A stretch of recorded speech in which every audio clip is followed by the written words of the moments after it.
Welcome to the Jan Meeuwsen Garden Show on 99.7 and 1450 WHTC. It's your opportunity to learn more about your garden and your yard, about dealing with pests, and about taking care of the birds. You can be part of the show with your questions at 395-1450. That's 395-1450. And now, from DeBruyn Seeds on Washington Avenue in Zeeland, here's the Master Gardener, Jan Meeuwsen. And good morning, everyone, and let us all thank God for this absolutely glorious day. Just get out there, enjoy the sunshine. It's going to be a little hot next couple of days, but today should be okay yet, and let us just get out there and enjoy it. God gave us a beautiful day to begin with, and a beautiful day to be out in our garden and doing something. So I will just... First off, if you've got a call, you can give us a call, 616-395-1450. 616-395-1450 is the number to call.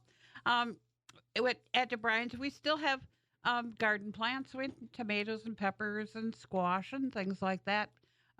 So there is still have a variety, so you still can choose what you need. I had a couple, this is the time where everything's starting to come in and looking good, but you've got, there's a couple areas like, hey, the beans didn't come up over there. I need to redo that. Or I put in some thyme, and I don't know, for some reason, all my other herbs are doing wonderful. The thyme, I've got it in 2 different spots, and I love that stuff. Use it all the time. It just died, both spots. Don't have a clue as to what happened to it, so I'm going to start that again. I guess that is kind of irritating that decided to go. But there's always spots in your garden. Nothing is ever perfect. The soil, it's still it's in the high 60s now, but it's taken its sweet time to get warm. So if you planted beans and they didn't come up, it's because the soil is too cold. I had, if you planted the treated bean seeds, the pink ones, it should be a little bit better.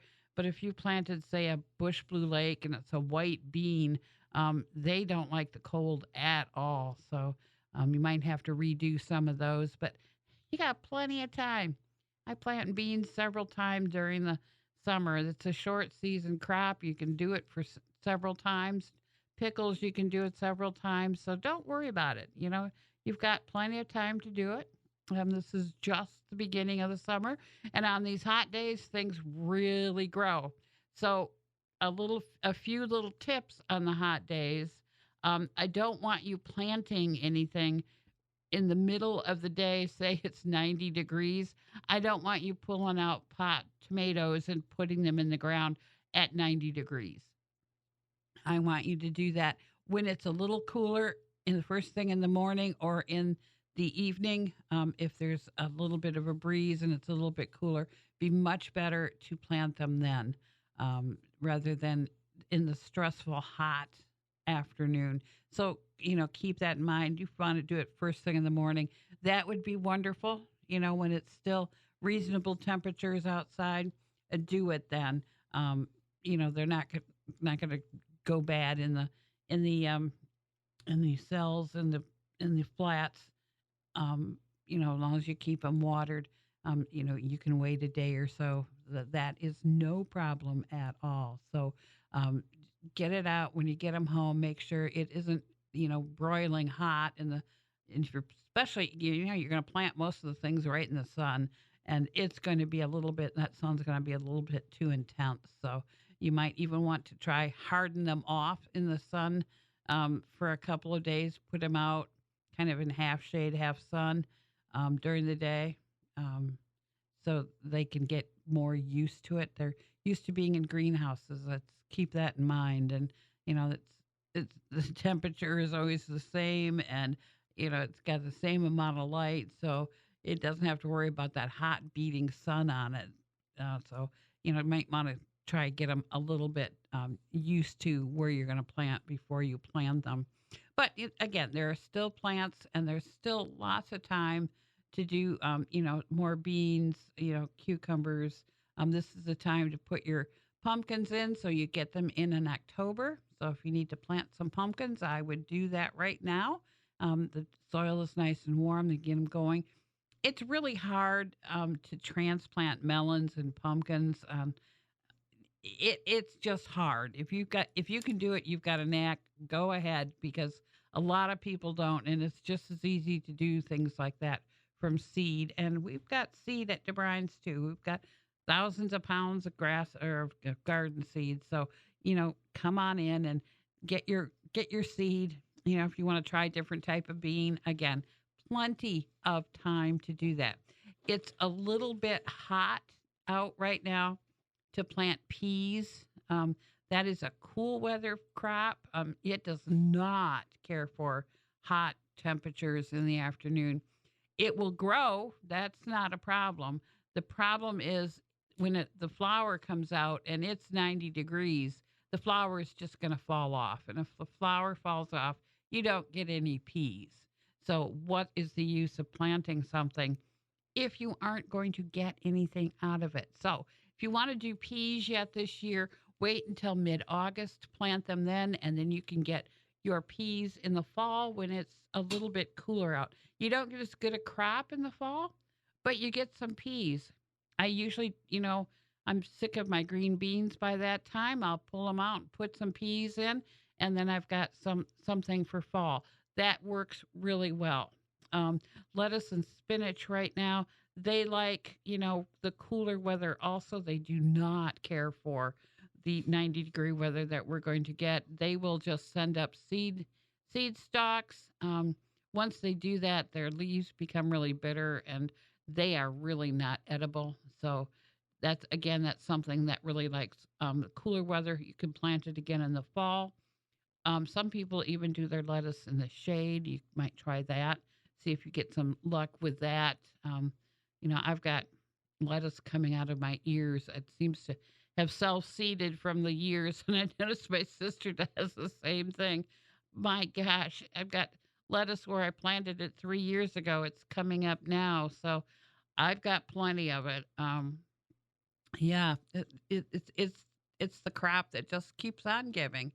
So but once it gets too hot out, it doesn't really taste all that good. So eat it now. Um, that's what I'm going to tell you. Harvest it and eat it now. Um, it's one of those things, yes. But again, there's still plenty of time to plant some things. So get some stuff in the ground, get that garden going. And remember, when you go on vacation, have someone come in and water and make sure you keep it weeded. The weeds in the garden, and I've seen way, way too many gardens that are just full of weeds. Oh, it drives me insane. Um, the weeds take away nutrients out of the soil that are meant to go to your plant. So your plants are not ever going to be as healthy as they possibly can be because you've got all these weeds. And also, the weeds are the places where all the insects like to hide. You might not see them, but they're all on your weeds. And if you take all the weeds out, you don't give the insects a place to hide. So that's even better. Also, if you have, get kind of the time when we get powdery mildew and stuff, that kind of holds in the weeds also, and then it will spread to the plants. Again, not a good thing. So make sure you keep it weeded. One of our guys, Caleb, loves that garden weasel that you just go in and you can kind of go around all of your plants and get rid of those things. You don't necessarily have to pull them out. And honestly, it looks like it's a job that's going to take you forever. Once you get going, it's really not that horrible. I am going to say I don't want you doing that again when it's 90 degrees out in the middle of the afternoon. I want you to do that in the morning or in the evening. But I don't want you out there in the middle of the day. Now, let's just be, I know it might be the only time you've got, but if it is, then make sure it's not going to be 90 degrees out. It's best to do that in the cooler times of the day. Um, as with if you need to spray your garden for something, if you need to spray it for weeds, if you need to spray it for insects or a fungus problem, I want you to spray in the early morning. Um, Early morning. Like, yeah, I was up the other morning at 5:30, like I normally am. You don't have to do it that early, but between 6 and 8 is a good time. The bees aren't out, so if you're spraying something, it's not going to get on the bees. And if you are spraying something, especially an insecticide, I want you to spray the leaves only. Avoid the flowers. It's usually pretty easy to do, except on like my shrub roses, which are all flowers. But most things, there's just a couple flowers here and there. Don't spray those because that's where the bees actually land and the butterflies land. Um, so don't take those out. Make sure you just get the leaves, and the leaves are usually where the insects are anyway. And everything kills bees. I don't care how nice and organic you think whatever you're spraying is, it's going to kill the bees.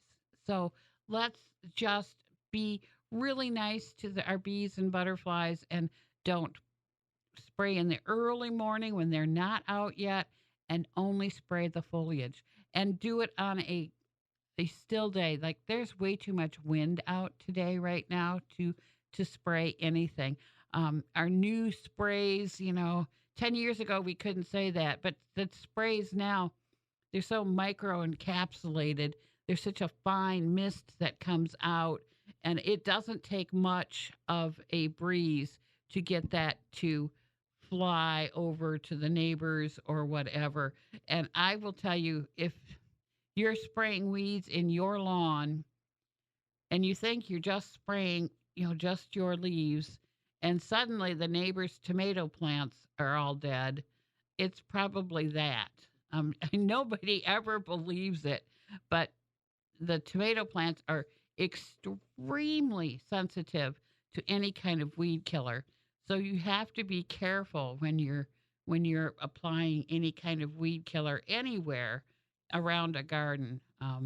There are tomatoes, peppers are another one, and they go quickly, and there's nothing you can do about it. So I would cry if my tomato plants, as big as they are right now, would suddenly, wilt and die because someone decided to spray some Roundup two doors down. That's not cool. So just be careful. Just be mindful of other people's plants and gardens. Don't be, just thinking of just your spot, unless, of course, you live out in the woods. And good grief, thank God you live out there and you can do what you need to do. So, but if you got neighbors, let's be mindful of the neighbors' plants, etc., and let's not be spraying ours at the detriment of their plants. So that's again a good takeaway for your garden, and get out there and keep it watered. Oh, we need to stop and take a break, and we will be back with the garden show right after these messages.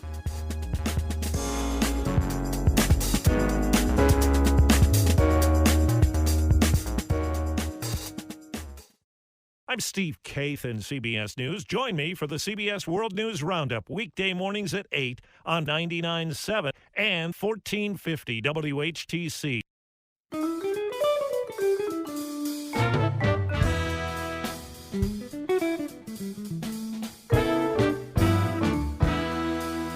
That's some bright and happy music. My goodness.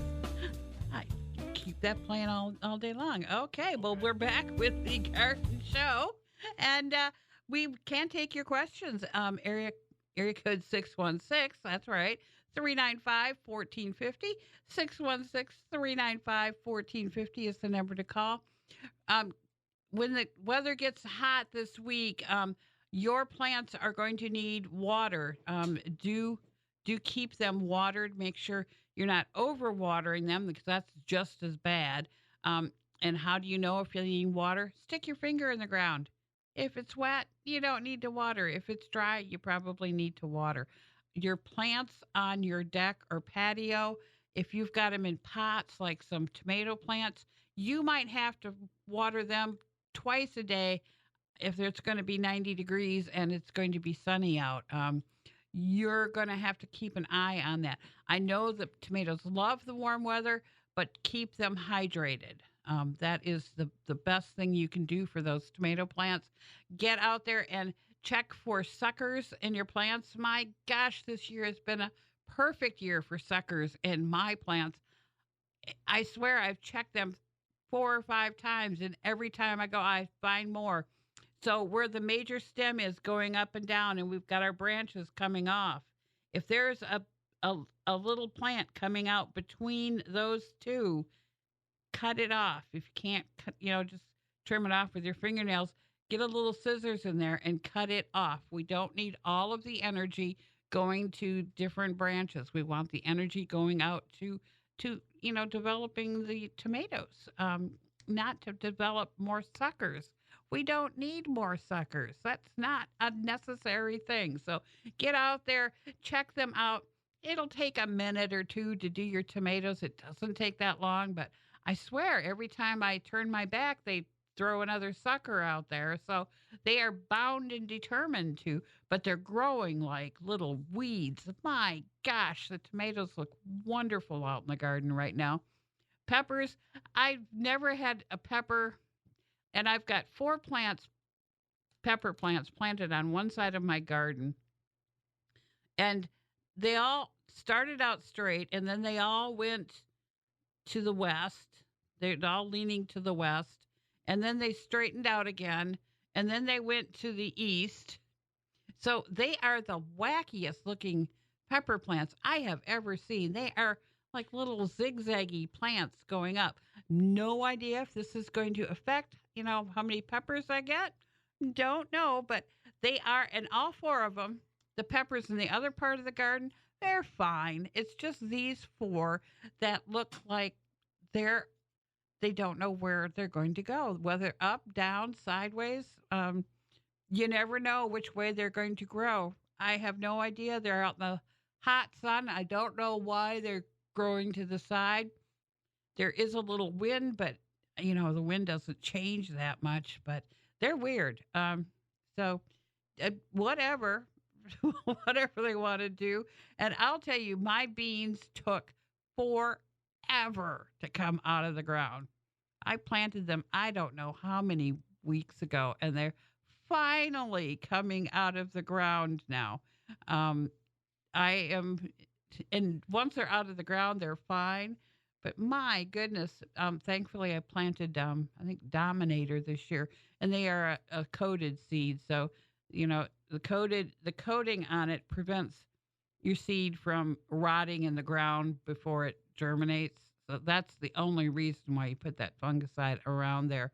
And yeah, they're all finally coming up. They're all at different heights right now, so hopefully they'll all catch up to each other.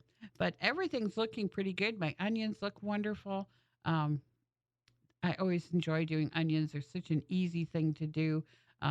Radishes, I've harvested them, and they've been and gone. And lettuce is forever there.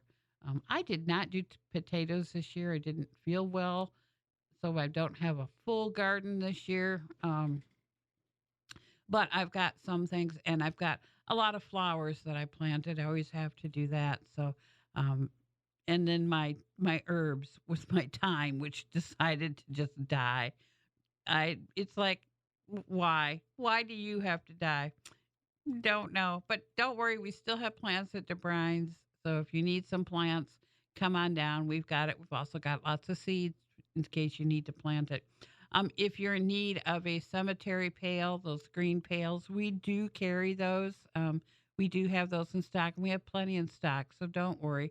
We might even have the flowers, the liners that go with it. Or you can also use a hanging basket. You can kind of set that in those planters also. That looks really pretty too. So make sure if it's in the sun, you get something that likes the sun though. If you get something in the shade, you've got a bigger choice of what to put there. We're going to go over to lawns now. They're fighting right now. They like the cooler weather. They don't like the hot weather.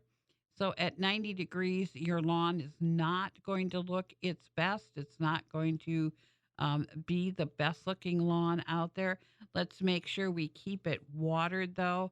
Um, MSU had it. I remember one year they decided that you needed to, well, the best time to water is like from 2 a.m. until 8 a.m.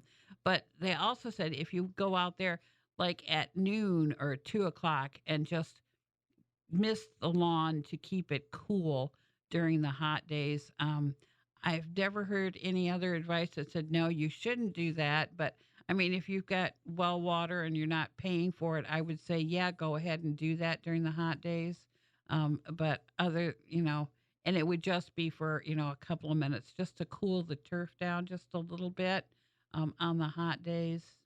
Um, but again, if you're watering with city water or whatever and you're paying for it, I wouldn't do it. Um, Only because I'm a little cheap. But just make sure the lawn is watered, getting an inch of water a week. How to tell if they're getting an inch of water? Rinse out some cat food cans or tuna fish cans or whatever and put them in different areas around your lawn and then turn on the sprinklers. And then once the sprinklers are done, see how much water is in the can. I mean, if there's an inch of water, whatever you did is perfect, however long you had it. If there's only half an inch, you're going to need to double that time. That's how you tell. Put some cans out there. I know it looks kind of silly, but it is a way to tell where you're at as far as sprinkling goes. And remember, some areas are always going to get covered more than others. I've got a couple spots in my front lawn, especially that are really green, but that's right next to the sprinklers, and then just a certain amount away from the sprinkler head. They're really green, and kind of the other spots are not quite so intense green. But, just make sure everything does get watered.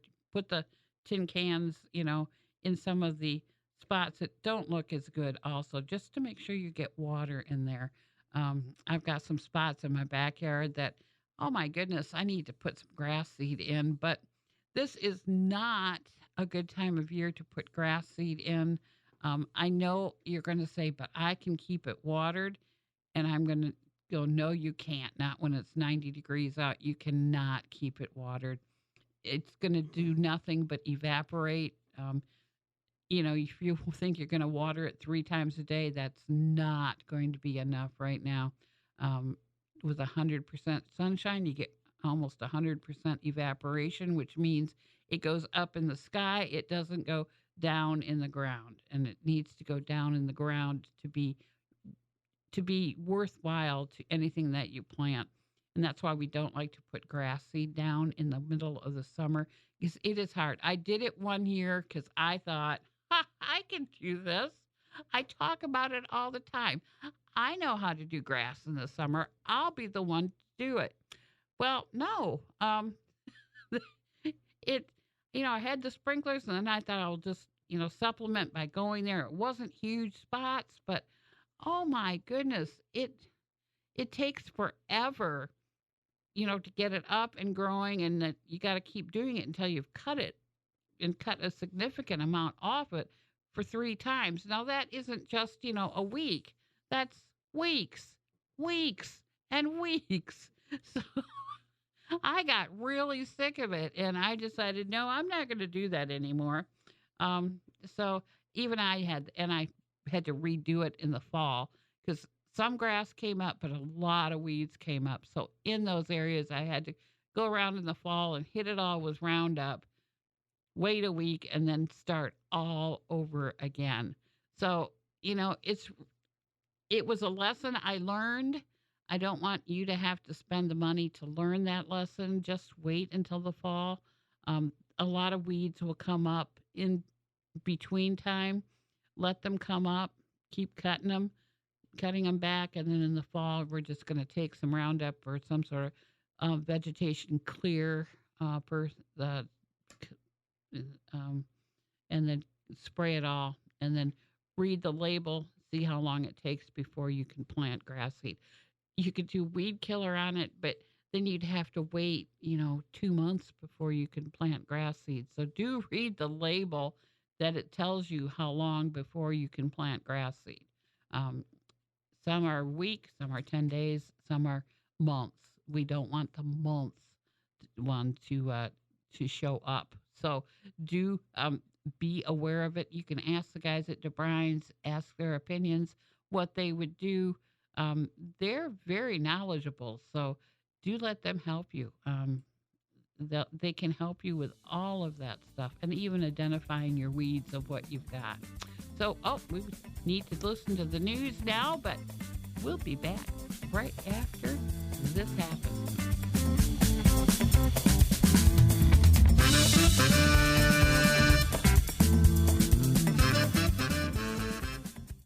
When you need to know, on the air and online, we're here for you.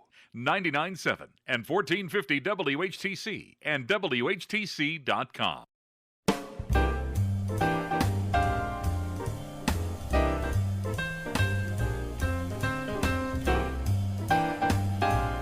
This music reminds me of Schroeder and Peanuts playing the piano. I can see him doing that. I like that. That was really nice. Thank you, Adam, for changing that up every time. So, yeah, now back to the gardens. We've got, I have to talk about my birds because I'm home a lot more right now. And what is there to do besides watch the birds? Even if I'm reading a book, I'm watching the birds. I have been absolutely amazed. Now I know why the cat watches them all the time. What a fun thing to do. I always make sure my bird feeders are filled every morning, and the cat makes sure I do that. But boy, they can clear out a feeder quickly. But my goodness, the little birds that are at my feeder, what a lot of them. They are so delightful. They're just flying all over the place, and then they come in, and then they kind of fight, and they're fighting over, they like certain perches better, I think, than others. I don't know why, but it is really fun to watch them, and I always sprinkle some on the ground. One area I sprinkle enough for the ducks. They like to come up. I've got a family of ducks that lives in some bushes by my house, and so I feed them, and I got another little spot that I put down for the rabbit that comes back there. As long as he stays away from my garden, that is just fine. I'll feed him over here. And then I sprinkle a little bit out for the mourning doves and everybody else because my cat loves to watch them walking in front, by the sliding glass door, walking back and forth and back and forth. That keeps him so he just watches it all the time. It is so funny. And if he's outside, he's watching the hummingbird feeder. I don't really see the hummingbirds except for in the morning and then in the afternoon. They are going around my flowers now. My flowers are getting enough petals and flowers on them that the hummingbirds are starting to check those out too. So my cat just sits there and watches them. He is just amazed by birds. It is so much fun to watch him watch the birds. So that's what I'm doing right now. If I'm not at work, I'm watching the cat, watching the birds. We like to sit out on the deck, but he doesn't like to sit out there for a long time. We do come in when it gets warm out. He doesn't like that hot sun, so he's not a stupid little boy that I thought he was. He's rather smart. Although he saw a possum last night. Holy cow! I love possums because they eat ticks, and my backyard can be full of ticks at times. So I always like seeing possums there because I know he's going to eat those ticks. But oh, good grief! My cat certainly did not make him feel welcome. That was pretty intense there for a little bit. I had to kick the cat away from the window and close the curtains so he couldn't see that anymore. It just magically disappeared. So we're going to talk about more things. Well, outside again, bird baths. Let's get the bird baths out. If you don't have them out, you'd be surprised how many more birds you'll get, and different birds. It's not the birds that the birds that come to the feeder are the same birds all the time.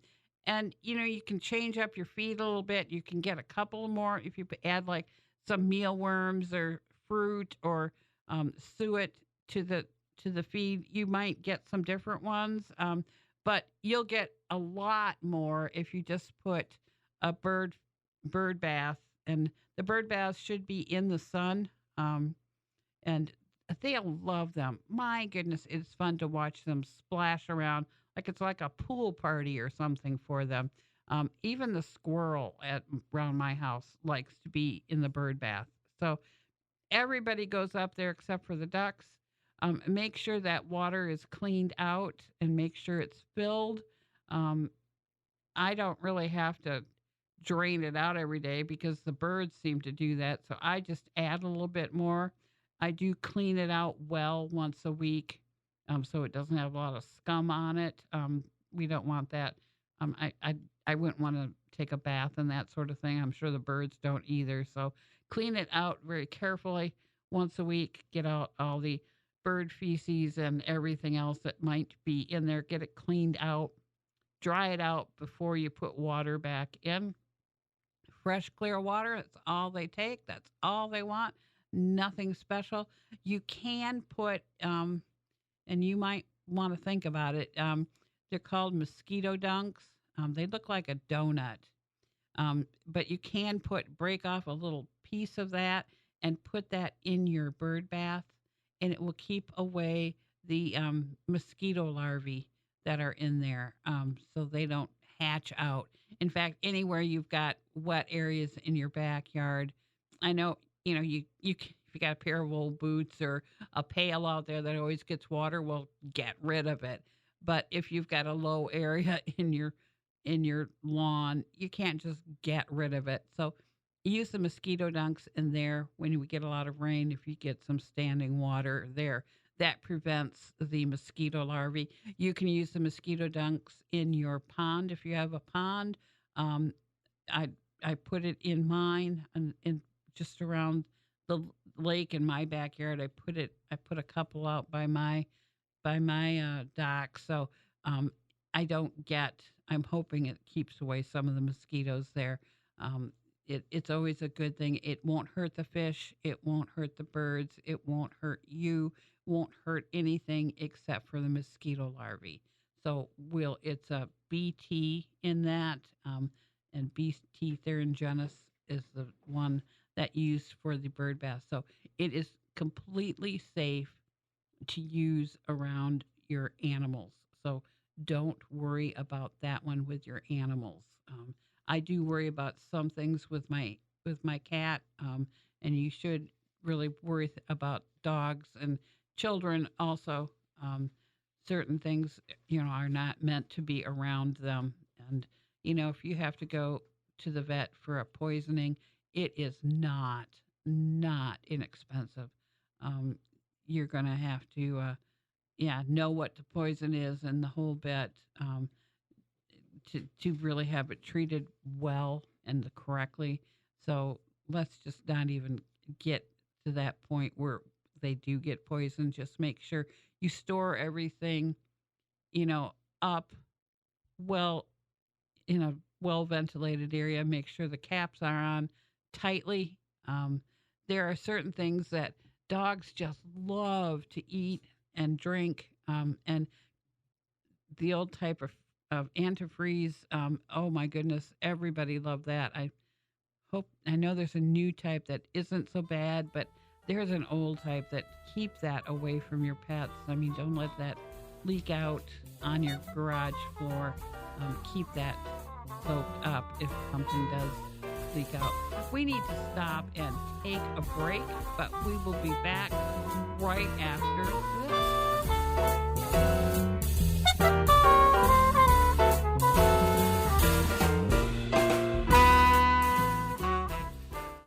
This is Rusty Halverson.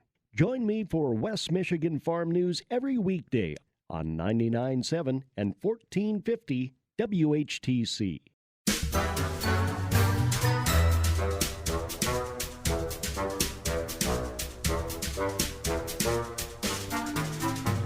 Oh, making sure I'm on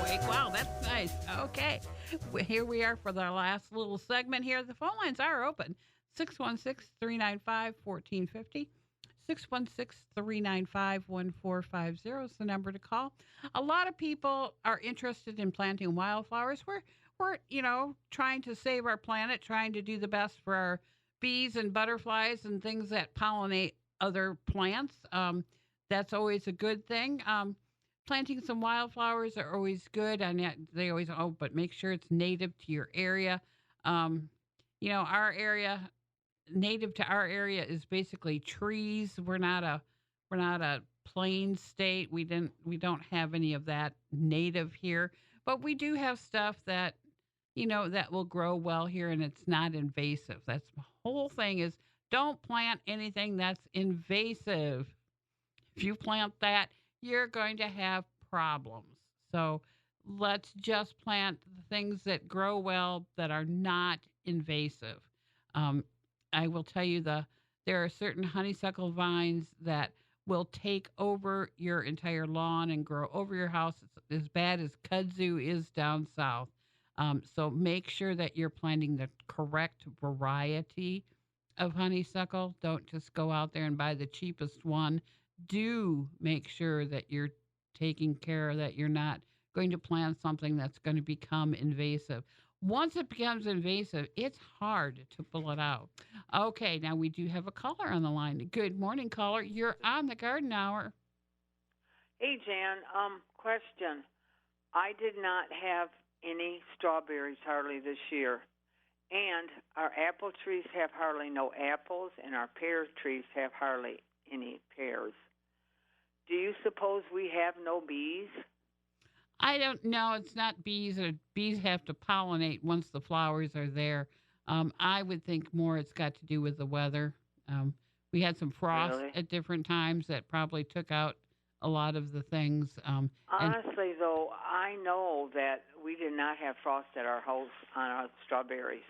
Yeah. I did not see the black in the berry. I just honestly believe that we don't, and I looked in the woods, like for the blackberries and around our area. There, I live right on Riley Trails and stuff. Mm-hmm. I don't see hardly any dewberry blossoms or anything. Yeah. No, that's a shame. It's crazy, but I had so many strawberries last year. I had I bet I had 50 quarts last year, and I think I might have had 4. Oh, 5. wow. That's a lot. I mean, that's a lot of difference. That is a lot of difference, and I would say, it's a lot to do with the weather and how old are your plants? Not that old. The new ones didn't, the new runners didn't even have any berries. Oh, well. The plants were beautiful, and I had tons of blossoms on, tons of blossoms. So you're going to have to fertilize to get enough, to get more blossoms, because those blossoms should have held on, and I'm guessing it's weather related. Really am. Can you transplant strawberry plants now? No. Wait until fall now. My husband keeps saying, my friend wants strawberry plants. I said, Jan says no. No, so wait until the fall. In the fall we can? Yep, in the fall you can. Once it gets cooler. I mean, good grief, it's going to be 90 degrees. Let's not stress those plants out anymore. I know. That's just it. I'm just getting concerned about everything else in the garden right now because if we don't have, and I don't see any bees. I had bees all over my hummingbird feeders last year. No bees. No bees. We don't have any bees. Well, that's a shame. It is. It's sad. My son said maybe you better get a beehive, and I went, I don't know. I'm allergic to bees. Yeah, I'm allergic to bees too. I don't know if I want them that close to me. I know, but we do need them. So you might want to plant something that's going to be a perennial that will always have flowers on it that they do like. What do they like? Well, I did a butterfly bush, and I get butterflies from everywhere, and they're a good pollinator also. Oh, really? But you might want to plant a bee balm, it's called, and it's or Monarda. We've got the seed for it at DeBruyn's. It's a very pretty pink flowering kind of a, yeah, and that will really attract them. I got one of those foxglove plants. Okay, yep. And I'm telling you, that is the most beautiful. They say they only bloom every other year, but this one bloomed last year and now this year. It's absolutely gorgeous. Oh, good. I'm glad Yeah, for that. so, I Yeah. don't know. You used to get Would that something. affect these? I got flowers everywhere. I got Yeah. a couple of tubs and, I don't know, like big pots. And I would mean, do they something kinda- like bee balm that they're really going to go, oh, wow, I really like this stuff. Okay, I'll give that a try. I'll find one then And I think somewhere. wind has got a lot to do with it, too. You know, the bees can't Okay. fly in the, I mean, it's been windy. Yeah, I think we had a more lot of so wind. this year than, and you live out by the lake like I do. It's windy out there. Yes, it is. It's been windy. Yep. It's been real windy. So, all right. Well, thank you, Jan. Yep. Yep. You're welcome. Bye. Bye-bye. You know, all these things add up to, you know, the bad news of this doesn't work or this doesn't work. So, and every year is different. We never know from one year to another what it's going to be like. But we didn't have the best of springs. It kind of stayed the same temperature for a long time. And we did get some cooler nights. It's just, I know we didn't get a heavy frost, but we did get a couple of nights that were pretty cool out there. So we might have lost some things. But yeah, it's changes from so much from year to year. And I swear, I have never had a year that's been so windy at my house. Usually by this time, I'm sitting out in the deck and don't have any wind. And this year, my goodness, it don't drop anything because it will just fly. So yes, and I can watch the trees from the window here, and the wind is really blowing and has been blowing since we got here. So thank goodness for that. It keeps us a little cooler. But my goodness, it's one of those things, yes, that we have to deal with. Well, I have to say goodbye now, but I will be here this Tuesday at 8:35 with Dan for the garden party. And I will be here on Tuesday at 10 o'clock with Gary during Talk of the Town for the garden hour. Always enjoy that one. We always have a lot of fun. Gary finds all these things in the news that pertain to plants and animals, and it's really kind of fun. But I will be back here next Saturday at the same time at 11:05 with the garden show. And I got all of the names correct this time. I'm very proud of myself. I did not do that last week, so did it this week. But I will see you all of my times this week. I will be here at all of them. But until next week at this time, go green. You've been listening to the Jan Meeuwsen Garden Show on 99.7, 1450 WHTC and WHTC.com. If you wish to hear this or other programs hosted by the Master Gardener from DeBruyn Seeds in Zeeland, check out the podcast section of our website, WHTC.com, and listen or download for free. The Jan Meeuwsen Garden Show is a presentation of 99.7 and 1450 WHTC.